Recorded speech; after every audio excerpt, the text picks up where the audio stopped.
Hello my beautiful people, welcome to my channel. ఇవాళ tasty కరివేపాకు chicken fry ఎలా చేయాలో చూసేద్దాం. సైడ్ డిష్గా చాలా బాగుంటుంది. హాఫ్ కేజీ చికెన్ని తీసుకొని ఫ్రెష్గా కడిగి పెట్టేసుకోవాలి. ఇప్పుడు వేరే బాండి తీసుకొని 2 టేబుల్ స్పూన్స్ ఆయిల్ అనేది వేసుకోవాలి.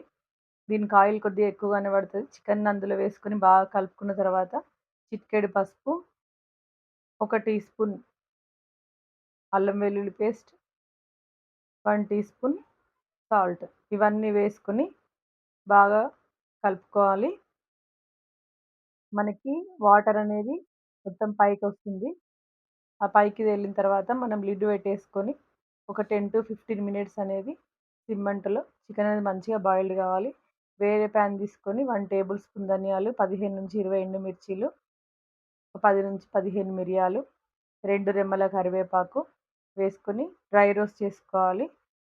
ఆ స్టవ్ ఆఫ్ చేసే ముందు మాత్రమే మనము 1 టీ స్పూన్ కొబ్బరి పొడి వేసుకొని వేయించుకోవాలి. ఇదంతా మనం మిక్సర్ జార్లోకి తీసుకొని 2 బగారాకులు, 2 ఇంచుల దాల్చిన చెక్క, 4 లవంగాలు, 2 ఇలాచీలు, చిటికెడు జీలకర్ర పొడి, దాని తర్వాత 4 రెబ్బల వెల్లుల్లి, ఇవన్నీ వేసుకొని మంచిగా గ్రైండ్ చేసుకోవాలి.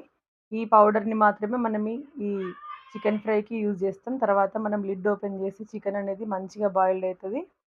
చూసారా? అందులో ఉండే వాటర్ అనేది మొత్తం ఎవాపరేట్ అయిపోయిన తర్వాత మనం ఆల్రెడీ గ్రైండ్ చేసి పెట్టుకున్న పౌడర్ ఉంది కదా, అందులో వేసుకోవాలి. దానికి ముందు ఒక కరివేపాకు అనేది ఒక 5-6 రెమ్మలు వేసుకోవాలి. ఎందుకంటే మనది రెసిపీయే కరివేపాకు చికెన్ ఫ్రై. చాలా టేస్టీగా ఉంటుంది కరివేపాకు ఫ్లేవర్‌తోని. ఇప్పుడు పౌడర్‌ని అందులో వేసుకొని మంచిగా కలుపుకోవాలి. ఈ పౌడర్ లాస్ట్ మినిట్‌లో మాత్రమే వేయాలి.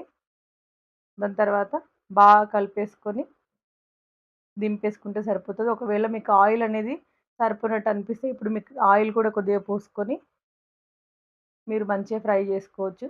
చూసారా వీడియోలో ఎంత బాగా ఉందో? మనకి పీసెస్ కూడా మంచిగా బాయిల్డ్ అయితాయి. ఈ చికెన్ ఫ్రై అనేది చాలా టేస్టీగా ఉంటుంది. మళ్ళీ తొందరగా అవుతుంది. మీరు కూడా ఈ చికెన్ ఫ్రైని ఇంట్లో చేసి ఎట్లా వచ్చిందో కామెంట్ రూపంలో తెలియజేయండి. దాని తర్వాత కొత్తిమీర వేసుకొని దింపేసుకుంటే సరిపోతుంది. బాయ్